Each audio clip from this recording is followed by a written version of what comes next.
Zion Williamson, Paolo Banchero, and Cooper Flagg. Could Cam Boozer be the next Duke freshman to go number one overall?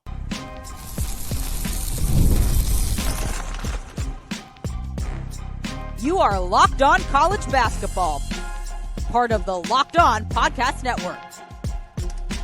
Your team every day. What's up, folks? Happy Thursday, and welcome into the Locked On College Basketball Podcast, a daily national college hoop show, part of the Locked On Podcast Network, your team every day. I'm your host, Andy Patton. You are joining at the place to get your college basketball content every single day, Monday through Friday. Throughout the offseason, we'll have 6 shows for you during the season as well. I want to thank all of you who have made this show your first listen or your first watch of the day, and remind you that you can check out the show ad-free by listening on Amazon Music.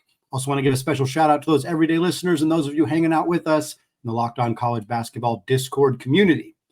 Well, we got a fun show today. I am thrilled to be joined by Tyler Metcalf. Tyler Metcalf is one of many members of the No Ceilings Company. They are a fantastic NBA draft resource. I've been following them for multiple years. Many of you who are NBA draft people, I'm sure, have already heard of them. And you may have heard the news a couple of weeks ago that they are now joining the Locked On Podcast Network and taking over the Locked On NBA Draft show. So, Tyler, first of all, congratulations to you and your team for joining us at Locked On. I'm excited to see the content that you guys are going to produce for us going forward.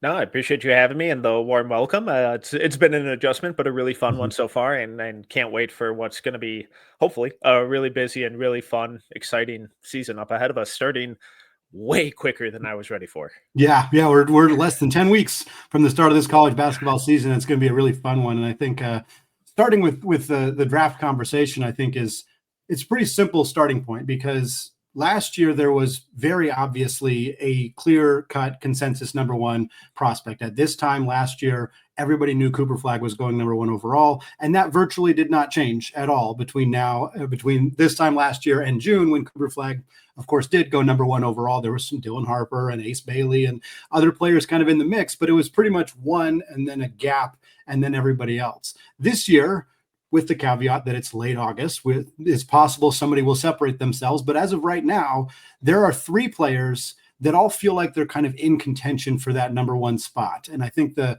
Cam Boozer gets a ton of attention because he's going to Duke, because he's the son of a legend, because he's got a twin. There's a lot of reasons that he's got a ton of attention around him. AJ Dybantsa has always had a lot of attention. And then by going to BYU and kind of bucking the trend of not going to a blue blood, I think that's almost earned him more attention. But Darryn Peterson is kind of the player who, in my mind at least, is getting the least amount of attention. But man, he is an incredibly talented player. And if he's given the ball and an opportunity to really thrive in Kansas's system, he could be one of the highest scoring players in all of college basketball next year. I don't think that that's a particularly bold statement just because of how talented he really is. So my question to you, Tyler, is out of this 3, do you agree that there is a consensus top 3 and it's these 3 players? And do you have any of them separated themselves for you at this point?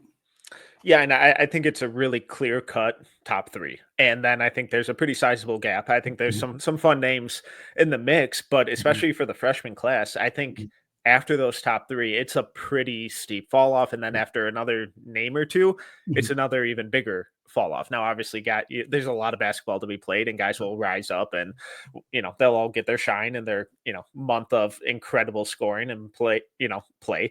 But right now, those are clearly the 3. I found that really interesting that you said you think Darren's getting slept on, because maybe that's just how my algorithm is feeding me stuff. But I feel like no one's talking about Cam Boozer anymore, and it's like all this dude does is win literally everything, whether team or individual accolades. He's won it, he's done it, and he did it across 4 years every single time, and put up just bonker numbers. Like, I think it wouldn't shock me if he just has like the most quote unquote boring 25, 10, and 5 averages this year as a freshman, and leads Duke to, like a 27-3 record or, something insane. And it's just because he's so fundamentally sound, and he's 6'9", 250, moves like a wing, really good feet in space. His mastery of the little things is already at an insane level, so far ahead of most guys his age, his size. I think he's going to be able to scale down to the 4 pretty easily because of that. But his game is just kind of boring in the best way possible because he's so dominant and so effective and does all the little things that don't require him to do the flashy stuff. With all that said, I still have Darryn Peterson number 1. I think this dude is insane. Like you said, the offensive growth, the scoring versatility. But the big thing for me is the growth as a passer and a playmaker.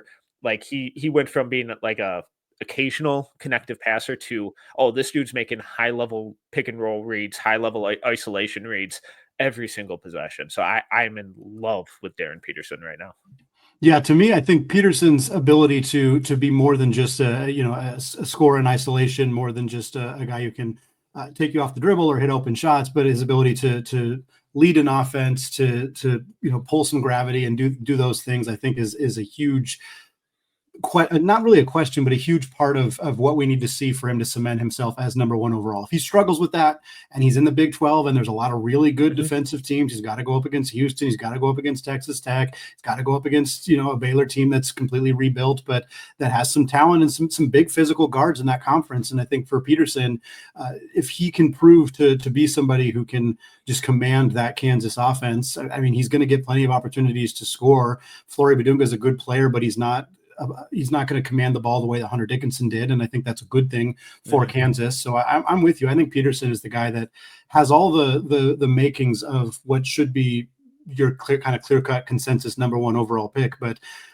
6'9", 250-pound wings, the way that Cam Boozer is, are really difficult to turn down as well. And again, he's not exactly Banchero, but like the similarities of Paolo coming into a class where there was kind of a consensus top 3 freshman, and it wasn't clear whether Paolo was going to be number 1 really until right before the draft, when he emerged as like, oh, Orlando's going to take him. They don't want Chet. They don't want Jabari. They want Paolo. I could see that happening with Boozer too, especially if, like you mentioned, they go 27-3. And we just saw Duke's non-conference schedule came out. And I'm going to tell you right now, if they go 27-3 with that schedule, my goodness, Boozer's going to be, he might be 1 and Dame Sarr might be 2, because that team would have to be that good for him to be in that conversation. But I think that those two guys are again, right up in that mix. But I also want to kind of hear your thoughts on Dybantsa as well. Another guy who obviously was one of the most talked about players in this class coming into high school and before he committed to BYU. And then that made a ton of headlines for choosing to go to BYU, and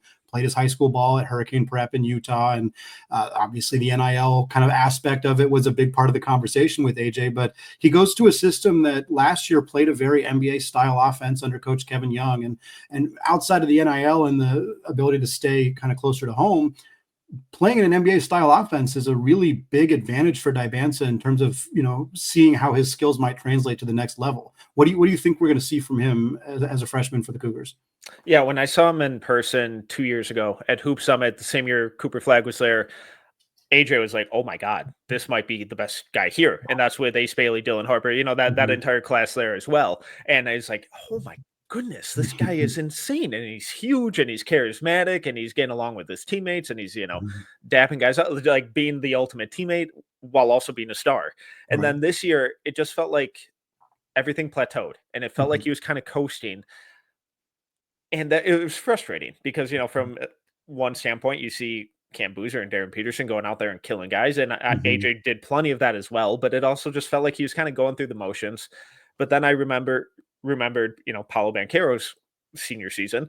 And it's like, oh, it feels very similar where he's just kind of going through the motions. He knows where he's going already. He already has his freshman year set up. He's just kind of trying not to get hurt.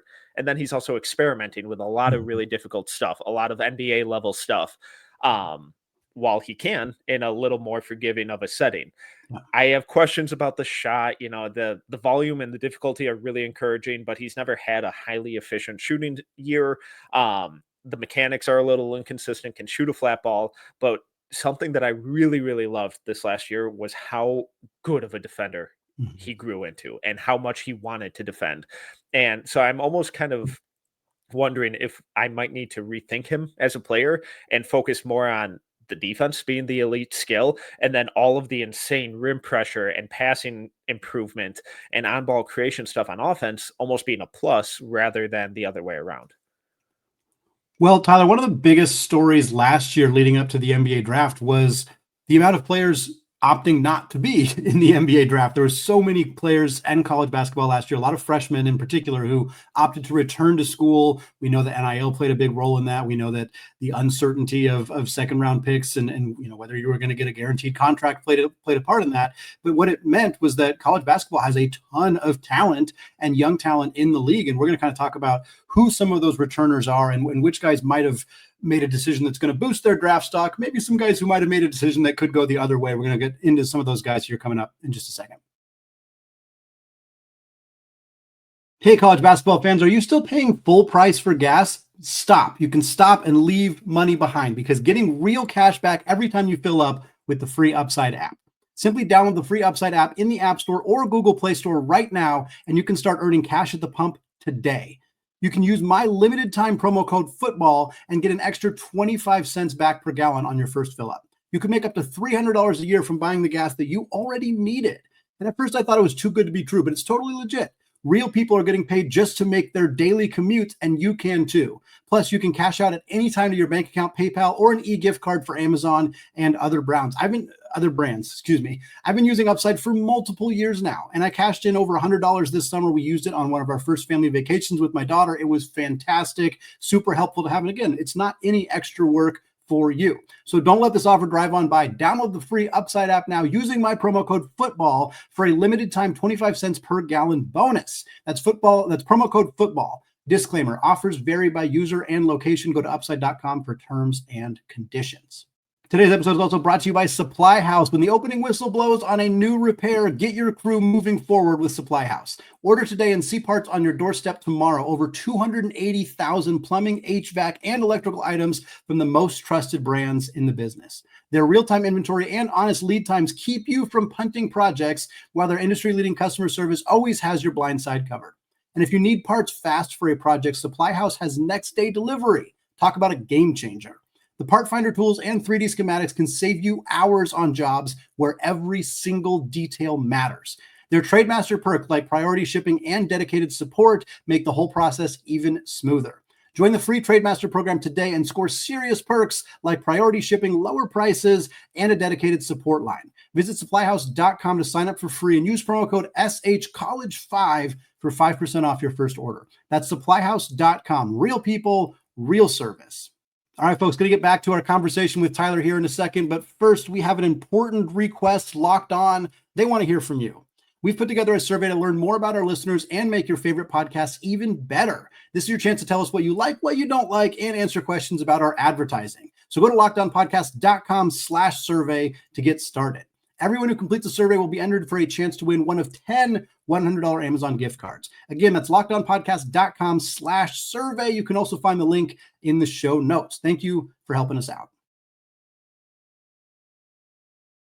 All right, folks, still locked on college basketball, still Andy Patton, still here with Tyler Metcalf of the No Ceilings, as well as the new Locked On NBA Draft podcast. And Tyler, want to transition away from talking about some of the incoming freshmen to instead talking about members of this draft class who were in college basketball last year. Many guys that were expected to be potentially one and done guys like Tahaad Pettiford from Auburn, or Boogie Fland, who transferred to Florida, or Labaron Philon from Alabama. They're not all SEC guards, although those three specifically are, but a ton of very, very talented players who opted to return to college basketball rather than staying in the NBA draft, where many of them would have certainly been drafted. Some of them could have potentially gone as high as the late first round. And I'm curious for you, whether it's one of those three guys or somebody else, who kind of stands out to you as like, hey, this is who I think is going to be the first or one of the first non-freshmen drafted in the 2026 NBA draft.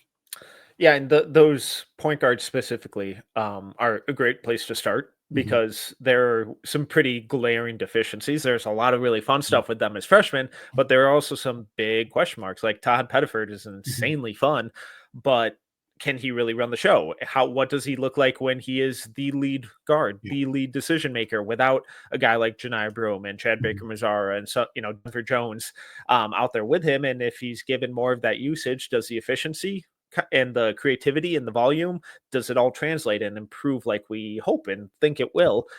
still a big question. Also, he's really small. I hate when evaluations boil down to that, but size matters.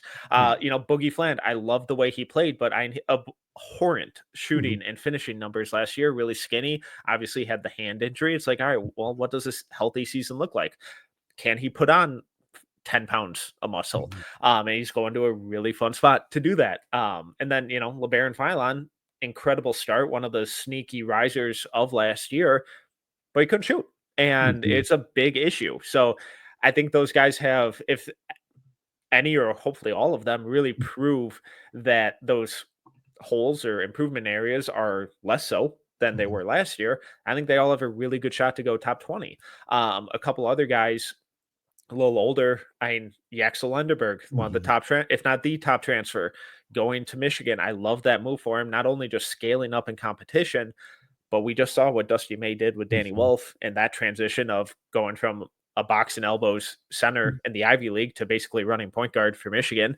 Can Lenderberg show off some of those similar playmaking instincts? And along that similar lines, playing with Boogie Fland, I love Thomas Haugh.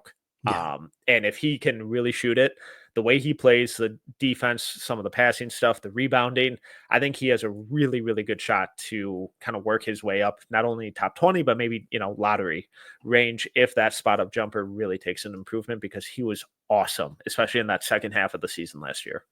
I want to talk more about Thomas Haugh because we just spoke about him recently on the show, because Todd Golden confirmed effectively that barring a surprise, they're going to start the three bigs. They're going to start Haugh at the 3, and they're going to start Ruben Chinyelu and Alex Condon like they did last year. And Golden mentioned Haugh as like a Corey Brewer-esque player. And at first that felt like a unique comparison, but Brewer was 6'9", and Brewer was a 35-ish% three-point shooter on a kind of a low volume. And that's what Haugh was last year. And if he can improve on that, if he can shoot 38% from three, if he can defend away from the perimeter, like you talk about him potentially being a top 20, top 15 guy, is that because there's the belief that he could play the 3 and the 4 at the next level, or he's more of a 3? Like, kind of where do you see him positionally potentially landing? Because I think that is a huge hinge in terms of how valuable he could be at that level.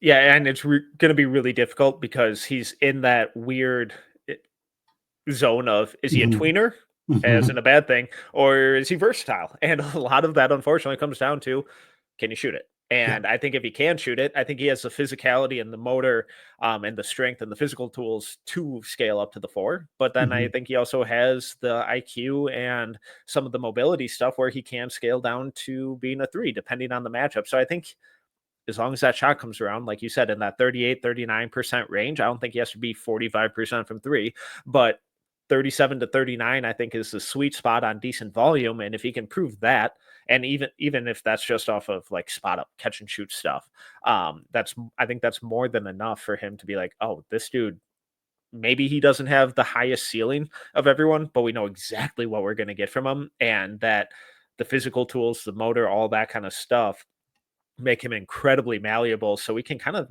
throw him out there with whoever. Another guy that I wanted to talk about here that he didn't quite fit in the sense that he wasn't really considered an NBA draft prospect last year, but a lot of people thought he was going to transfer and end up playing at a bigger school and getting some notoriety that way, and that would be Tyrone Riley IV. And Tyrone Riley ultimately decided not to transfer. He did enter the transfer portal, got attention reportedly from schools like Florida and Kentucky and other big name schools, and decided instead to return to San Francisco and play for the Dons in the WCC. But this is a kid who, he did a little bit of everything last year. I saw a ton of him, and most of you know, listening, I covered the Zags as well. So got a lot of close looks at Tyrone Riley. And man, he is an incredibly talented player. He's a gifted athlete. He's a good shooter, a good scorer, does a little bit of everything in my mind. And sure, I imagine if he'd gone to Kentucky or Florida, he might even be getting more attention. But we're already seeing a lot of kind of places like he was reportedly the last cut for the Team USA U19 FIBA team. That's at least according to a couple of sources that he was right in the mix of making that roster. So he's a guy that I'm really interested to see what he looks like as a sophomore. And I wouldn't be surprised to see him put himself in the conversation as a draft pick as a sophomore from a small school, which just doesn't happen all that often. Yeah, I kind of love that he decided to go back to San Francisco. That also tells me he's probably going to get a ton of on-ball reps and really showcase, all right, How much did the handle improve? How much did the decision making improve? How much did the shot improve? And can he string that out to be consistent? That was my big issue with him last year. The flashes rocked. If you caught the right game, it's like, oh my God, this kid is incredible. Where did this freshman come from? Why isn't he out of blue blood? And then if you caught the wrong week, it'd be like, oh, that's why. But that's what happens with most freshmen. So can he find that consistency? And that's where a lot of these guys tend to separate themselves. Flashes rock. They're really fun. They're great on social media.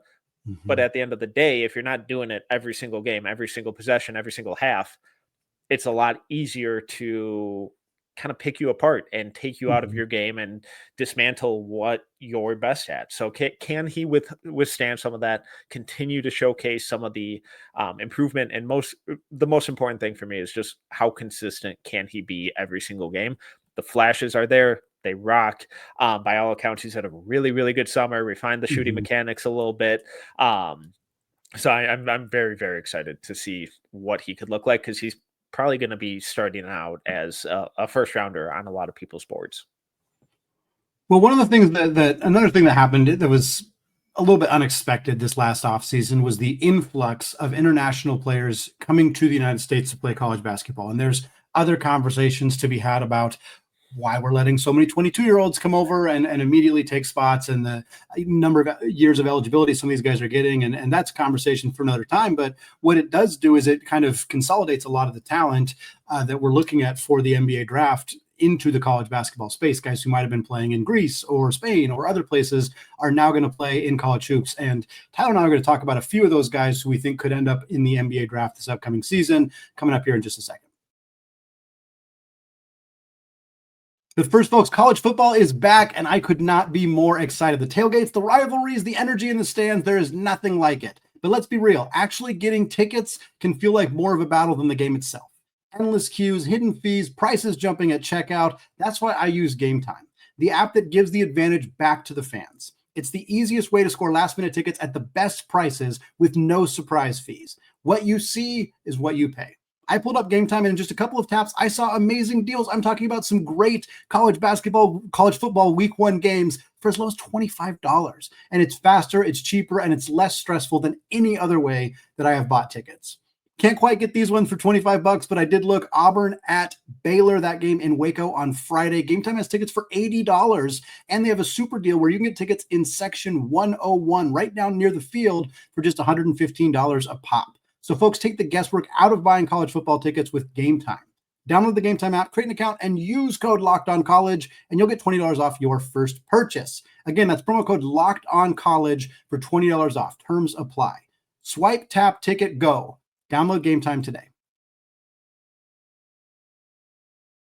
All right, folks, segment 3, still Andy Patton, still joined by Tyler Metcalf, joining us here from the Locked On NBA Draft Show and No Ceilings, and we're having a fun conversation here. We looked at some of the best freshmen joining college basketball next year, the big 3 of Peterson, Dybantsa, and who am I missing out of the big 3 here? Peterson, Dybantsa.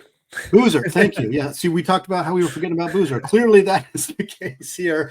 We also talked about some of the returners to college basketball, some of the big names coming back, and what they might need to do to improve their draft stock. And now we're going to talk about some of those international guys who were similar to guys like Fland and Philon and others who were in the draft process, who many people thought were going to get selected in the draft, who then decided to pull their name out of the draft and ended up committing to play college basketball. I think the biggest name kind of in that conversation, to me at least, was Neo Avdalas, 6'8" wing from Greece, who's playing at Virginia Tech this year, which was a bit of a surprise decision. I know Virginia Tech had recruited him very heavily and had been in on him long before some other schools kind of got involved. But this is a guy who a lot of people really thought could play his way into the late first last year, now has an opportunity to take on a really big role for an ACC team that doesn't have a whole lot of other talent on the roster.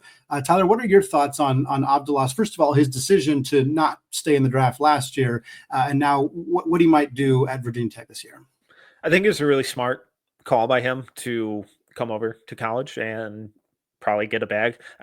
We don't know exact numbers, but I'm assuming he got compensated well, because he's still a huge question mark. We just talked about Tyrone Riley and the flashes and how much fun those are. And I think that's tenfold for Avdalas, where the flashes with him over with Peristeri, with over in Greece last year. Mm-hmm. They're insane. You see the size, you see the handle, how he gets to the rim, some of the defensive stuff, and it's really, really fun. Mm-hmm. And then you see him shoot, and it's like, oh, that's tough, because Mm-hmm. he's at like 30% on all jumpers last year. Really bad number, really, Mm-hmm. really concerning number. And if he's not doing that, then it's like, all right, do I really want to waste a first round pick on a toolsy, fun, athletic wing? Mm-hmm. But he's a major long-term project because he can't shoot. And I'm guessing that's a lot of the feedback he got, where it's like, we don't love you in the first, we'll take that flyer in the second, but that's not guaranteed money. What is guaranteed money is going to Virginia Tech and getting a ton of on-ball reps, getting an extra year to refine your shooting mechanics, and playing against some of the best competition at his age in the country, some of the peers that he's going to be compared against. I thought it was a really smart decision. He'll be able to show off probably a little more on-ball juice, a little more creativity, a little more creation at Virginia Tech than he would have if he would have stayed over in Europe for another year. So I think it was a really smart move by him. It was an awesome get by Virginia Tech, but still major questions, especially if he's going to be a 30% jump shooter again. That's concerning. Let's take a look at some of the other guys. In fact, a couple guys in the ACC as well as Avdalas. So you got Adama Sarr, who's a big name, who Duke was really trying to get Cedric Coward reportedly out of the transfer portal from Washington State. Coward decided to stay in the draft process. Instead of going to Duke, at that point, Duke pivoted and went out and got Adama Sarr. And then you have Luka Bogovac, who's going over to North Carolina. Those are two other guys that I was kind of wanted to talk about. Obviously, they're in very different spots. Sarr's very young. Bogovac, I think, is 22 already. But two guys who are going to be impactful players in the ACC, impactful players at two blue blood programs in Duke and North Carolina. Do you have thoughts about those guys' kind of potential to put themselves in the NBA draft conversation this year?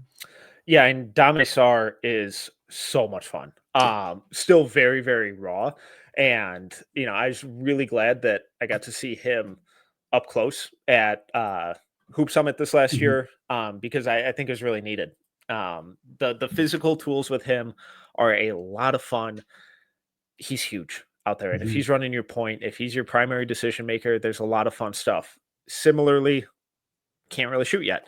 But that was one of the, I came away really encouraged with his work ethic, how focused he was on execute, just, some minor tweaks and staying on balance and building up that core strength, and improving as a shooter. I think he'll get there, even if he doesn't, even if it's just okay. I think some of his slashing stuff, his playmaking, the defensive versatility with him is a lot of fun. When he went over to Hoop Summit, he didn't have permission from Barcelona, and he just kind of was like, "Hey, I need to bet on myself, and I got to go because and he got like if you thought Hugo Gonzalez barely played for Real Madrid, go check out Adama Sarr's box scores for Barcelona, and you'll be like, oh my God, Hugo was a star over there. So the tools are there. I love that he's going to Duke. I think that's a really fun injection of size and creativity and athleticism for them. And it's a great place for him to learn how to play. And the best way for these guys to improve is by playing. And I think going to that Duke system where they have a lot of talent, he's not going to be asked to do everything, probably like Avdalas is going to be asked to do at Tech. But he's going to learn how to do a lot of the little things as well. Bogovac's really, really fun pick and roll creator, pick and roll scorer, really encouraging spot up scorer as well. So I'm excited to see a guard with a bit of size and scoring versatility on that North Carolina roster. It feels like it's kind of been a while since we've had that mixture of stuff for the Tar Heels, and I think he's like 6'5" ish, give or take. But that size with that scoring versatility, ability to score out of the pick and roll or spotting up is really encouraging and something they haven't had in a while.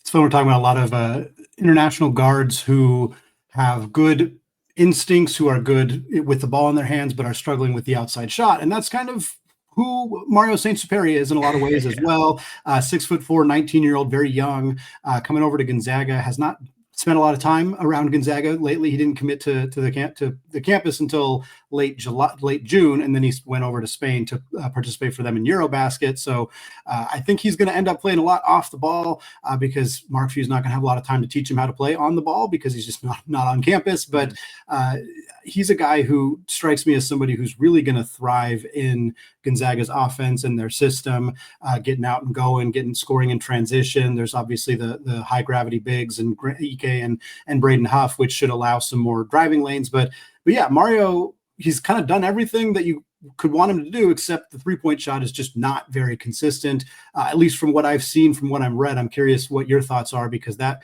feels to me like the big area of his game that if he could choose one thing to improve the most this year to boost his draft stock, it feels like that's what you'd want to see him do. Yeah, and throughout all my notes from last year, a lot of the cons by game are can't shoot. Shooting mechanics are rough. He's also a little bit of a spaz, especially off ball, like really jumpy, can get really foul prone.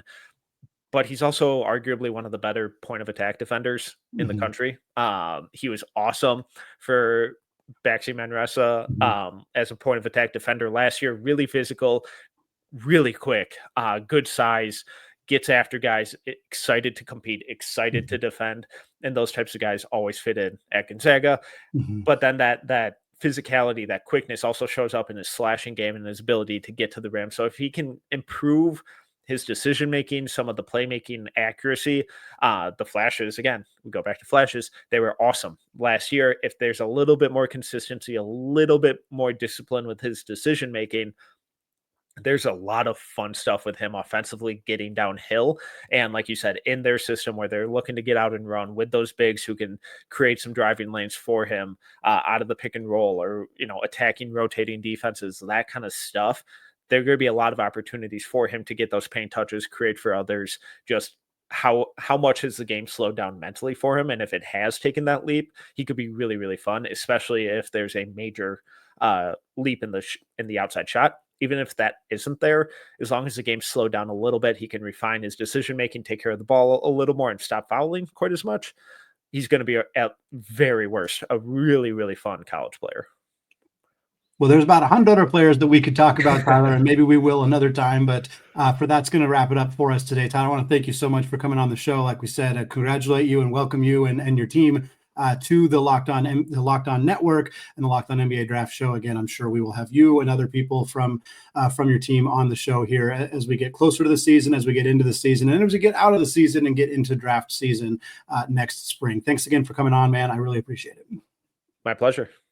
All right, folks, that's going to wrap it up for us today. Thank you so much for making the show your first listen or your first watch of the day. Isaac and I will be back with you all on Friday for a fun show looking at some non-conference schedules around the country. Thanks again, folks. Have a fantastic rest of your day. And as always, peace out.